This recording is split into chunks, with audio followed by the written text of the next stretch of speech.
this is the blood pressure cusp, and so this whole black Velcro thing is what you wrap around the patient's arm.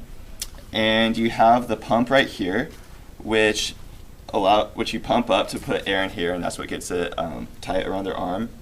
And so before you begin, you got to make sure this is twisted all the way to the right, righty-tighty, lefty-loosey. So when you have it all the way to the right, that's how you close it off so that air actually pumps into here. Otherwise, you'll keep squeezing and nothing will be happening. The meter, so when you pump it up, you can gauge how much air you have in by how high the numbers are. And you listen for the pulses with the stethoscope. When you put it in your ears, make sure that these prongs are facing forward, not backwards. Even though that's what you think it should be, you face it forward.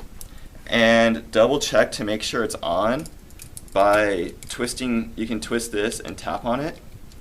So you hear, right now it's not really making a noise in my ear, but when I twist it, then I can hear it. And so that's how you know if your stethoscope is on and working. Otherwise, you might be sitting there and be thinking this person has no pulse, when really your stethoscope is just turned off. And then you have the patient put their right arm up on the table, and we use the right arm just for consistency throughout all the tests. So what you're going to do is you're going to try to see if you can find a pulse on their brachial artery. It's usually towards the inside of their elbow, around here. And you kind of just take a little mental note of that. And you're going to wrap the cusp around their arm. Keep it snug but not super tight. You just don't want it to have it loose and wobbling around. So you put these in and put the head of the stethoscope right where you had that pulse. And double check to make sure this is all the way tight. And you're going to squeeze. And by doing this, you pump air into the cusp. So I'm going to pump it up again just so you can see in the camera what's going on. So we have it up to about 200, and then we slowly let some air out.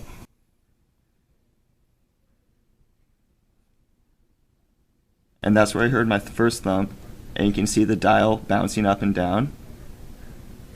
And the last thump I heard was at about 64.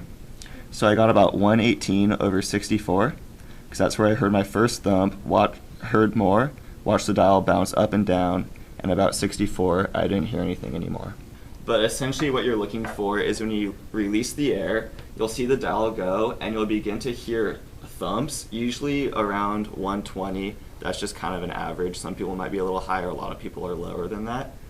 And what you're hearing here is the first thump is their systolic pressure, so that's when the heart has contracted and that's their highest pressure.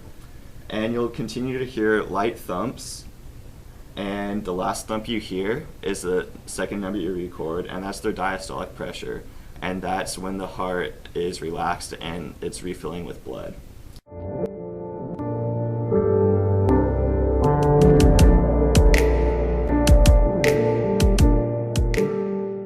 A lot of times people are a little scared of because it's kind of the more challenging one, but with a little bit of practice, you guys will be stars.